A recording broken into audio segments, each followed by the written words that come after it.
Hey everyone, my name is Lizzie and today we'll be talking about what homebrewing actually looks like.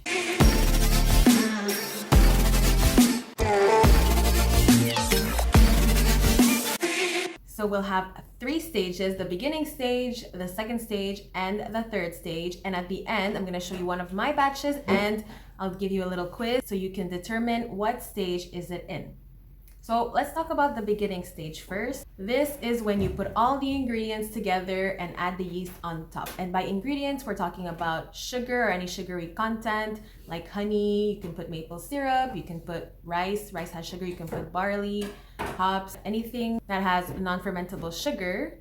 We also need a liquid like water or juice, for example. And once you mix the yeast in, the beginning stage happens within the first 24 hours of the whole thing being mixed together. We also have to make sure that your mix is warm. Why warm, you might ask? Because you need to dissolve the sugar or the honey. You need to make sure everything is blended in well with the juices. And you do need to add the sugar because if you just add, for example, juice without any extra sugar, you're not going to be producing much alcohol. It'll be a slight percentage depending on how sugary your juice is.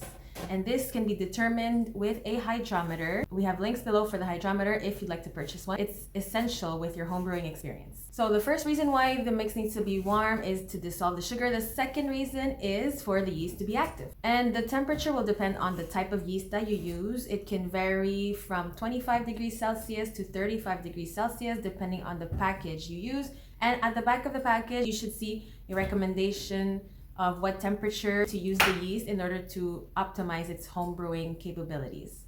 Sometimes at the back of the package, you will not see a recommended temperature. And in that case, I would suggest using 26 degrees Celsius. You can't go wrong with that because when your yeast is too cold, it will not activate and not eat the sugar. Therefore, no alcohol will be made. And if the yeast is too hot, it will die and it will not produce any alcohol either. So in this beginning stage, your yeast will be floating on top because most people use powdered yeast and powder is lighter than liquid. Therefore, when you dump the yeast in, you'll see its particles at the top of your fermenting jar. And for the middle, which is the liquid part, it will resemble what you had inside your pan. So if you were using apple juice, the apple juice will be clear in the fermenting jar, as clear as it was inside your pan. In other words, it will just look like regular apple juice for the first 24 hours. No changes. And now we're going towards the second stage of home brewing. So this is from 24 hours to roughly a week. And this is when the yeast is wet. When the yeast is in contact with liquid, it has no choice but to get wet. So the powder will become heavier and it will start sinking towards the bottom of the jar. And as the yeast sinks down, it gets in contact with more sugar particles. The sugar particles are within the liquid, not floating on top of the jar. And this yeast, when it finds the sugar, it will start eating them and producing alcohol and CO2 as its journey to finding yeast goes along. Now they're all happy and active. And when yeast gets into contact with sugar and liquid, they multiply. They even eat dead yeast cells. So you can say they're cannibalistic. They just eat their dead cells like vultures, no mercy. And 1 teaspoon of yeast will become much more than it was at the beginning. Therefore, at the beginning of your fermentation, some might think that 1 teaspoon is not enough for your whole gallon of alcohol, but you'll see soon enough that yeast are capable of pulling their own weight. So as the yeast goes within the jar, your liquid will start getting blurry. So if you go back to the apple juice example, your apple juice from the box will change color from clear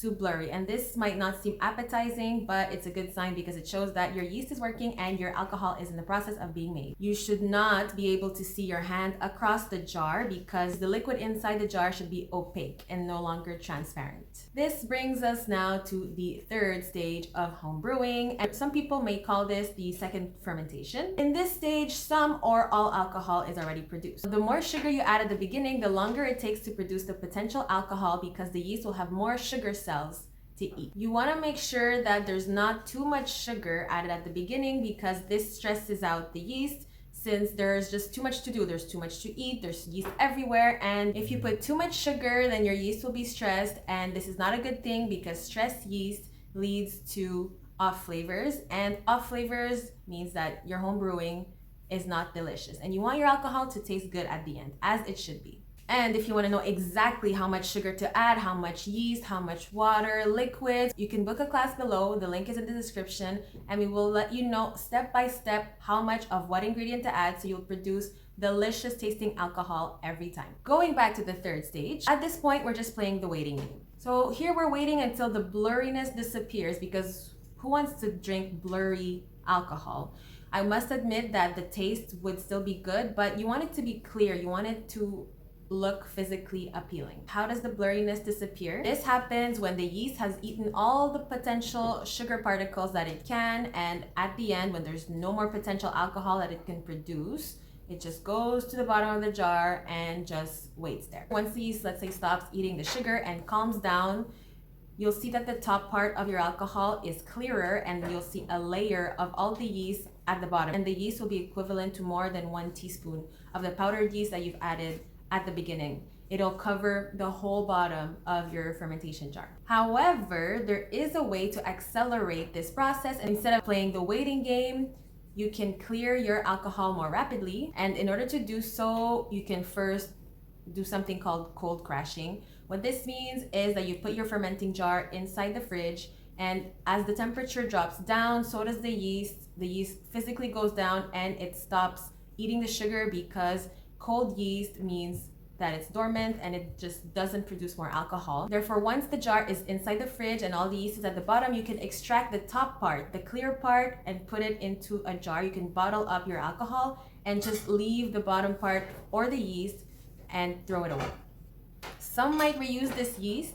Let me know in the comments below if you reuse your yeast. I personally just use 1 teaspoon every time of new yeast, just to make sure that the yeast is good. So the first option was cold crashing. The second option to make sure that the blurriness disappear quick is to use Turbo Clear. And what Turbo Clear is, it's a product made by the Turbo company, and you mix it with your alcohol and all the yeast goes down at the bottom of the jar. Then you can extract the top part that will no longer be blurry. There's a part A and a part B of this Turbo Clear packet. You have to use both in order for it to work.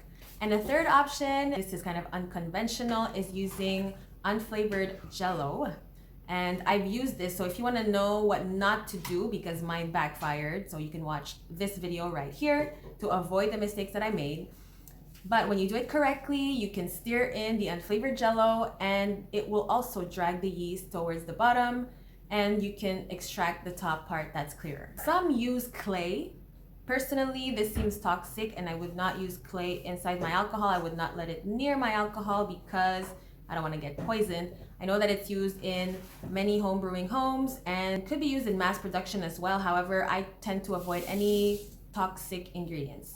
Natural is best. And if you have other clearing methods, let me know in the comments below if you have other ways to accelerate the clearing process to make sure that your alcohol is nice and clear, no blurriness. So we've reached the part of the video where I'm going to show you one of my homemade alcohol, and take a guess and let me know what stage is this in. Is it stage 1 when you add all the ingredients together, stage 2 when the yeast is wet, or the third stage, is it in second fermentation? I have the wash right here.